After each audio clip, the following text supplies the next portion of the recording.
Hey everybody! Now, I have a new hero. This is a guy that is doing his own miniature casting in his shed in Pennsylvania. And generally speaking, this wouldn't be a huge deal. Wouldn't even really be worth mentioning because I'm sure there's a number of guys who are casting minis out of their shed in Pennsylvania or elsewhere. But what makes this guy different is that unlike most other garage operators, he's doing injection molding. And this is something that I think if you've heard anything at all about it, you know that it's hard to do, it's expensive, and generally speaking, guys don't do it out of their shed in Pennsylvania. But that's what Ken Kraut of Proxie Models is doing. Alright, so the first thing we're going to look at here is his set of snap fit walls.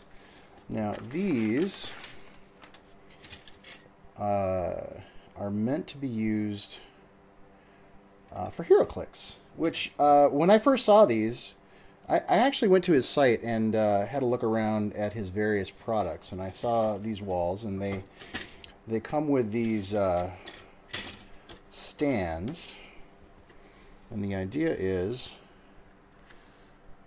that you can snap them together and they'll be freestanding walls. Now what I didn't realize about that is that these are really meant to be used with HeroClix. So if you wanted to add a third dimension very simply on your what do you call them? The paper maps that you use, you could build up a set of these walls, and the stands provide you with a way to make them stand up. Here's the other side. Let's do that.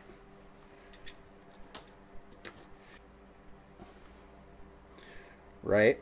And then if in the game your wall gets knocked down, as you can do that, you can pull these out, and then you have your rubble marker that goes next to the wall when it's been destroyed, which is really clever.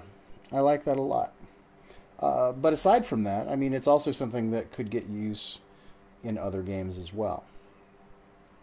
So this is his set of Roadblocks. Now, for myself, I think these are going to get the most possible use. These have what I believe are 3 different styles of barrier. You've got a solid barrier. You have a more open barrier. And I'm not sure what this third one is. I don't remember it. And I could just be misremembering. This actually there could just be 2. You know what? Let's go to the picture. Now, obviously, these would be super useful if you're going to be playing a game like Infinity. I think these would be particularly well suited for that. But I also just picked up, and we'll be doing a review shortly, of Dead Zone Contagion, and these would be fantastic for that as well, especially if you want to change it up and you want to have some terrain bits that aren't exactly like all the other stuff that you got in that set.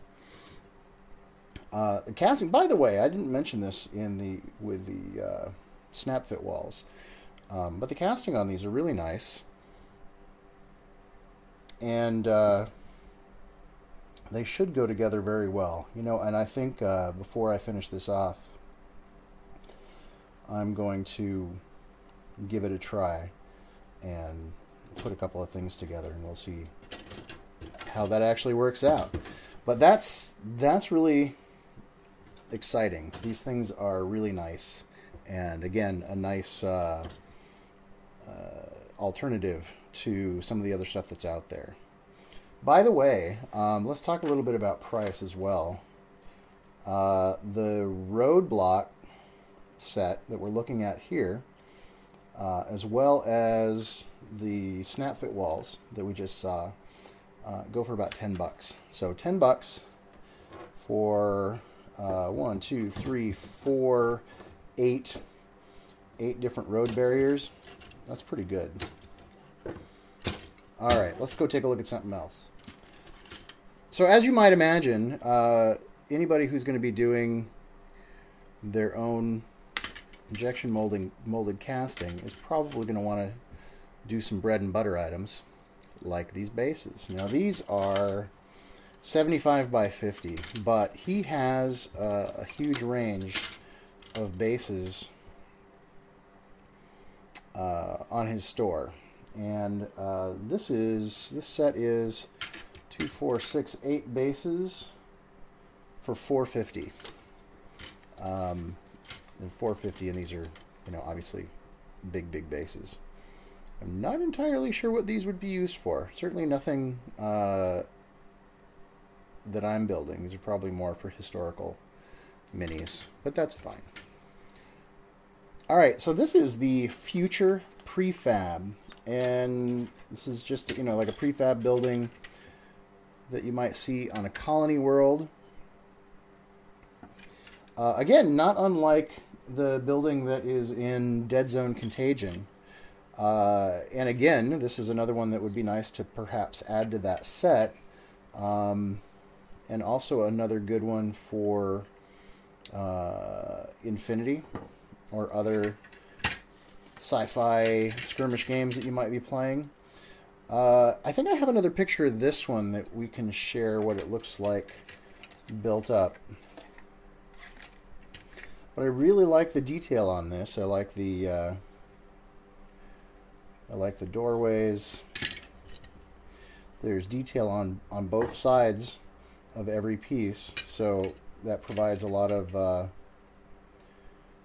potential. I mean, not just for building it up as is, but also utilizing it for other possible purposes. So that's kind of awesome.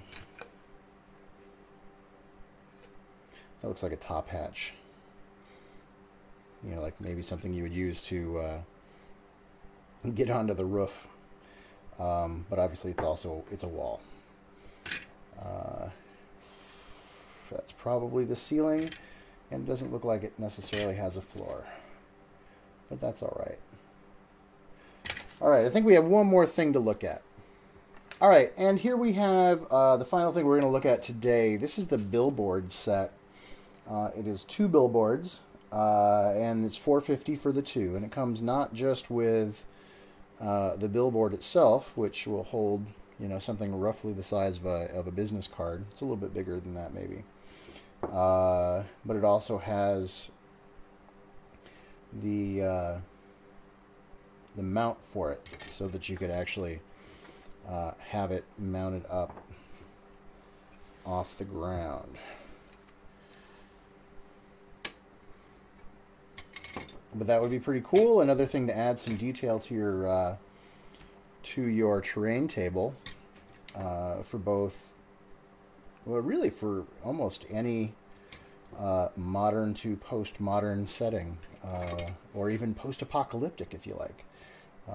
That'd be really cool. I think I have another picture we can take a look at here.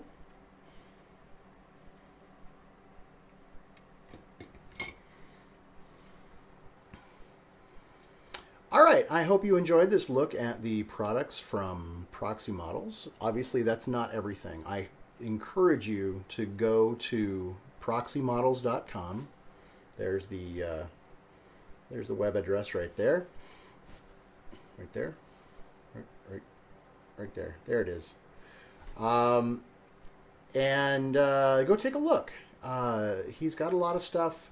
His prices are great. And the fact that he's doing this kind of manufacturing out of his shed in Pennsylvania just continues to tickle me.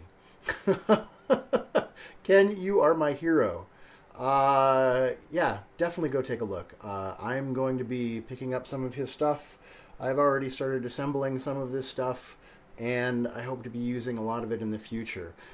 Really, the cool part is that also if you go to his blog, he has, since 2011 at least, been keeping kind of an ongoing record as to the trials and tribulations of doing this sort of manufacturing process on his own.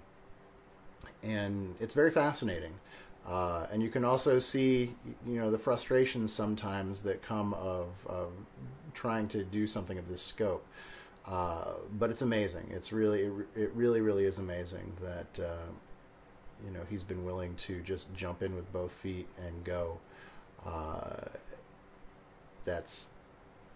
love it. That's all I can say. And that's it for now, and I will talk to you later.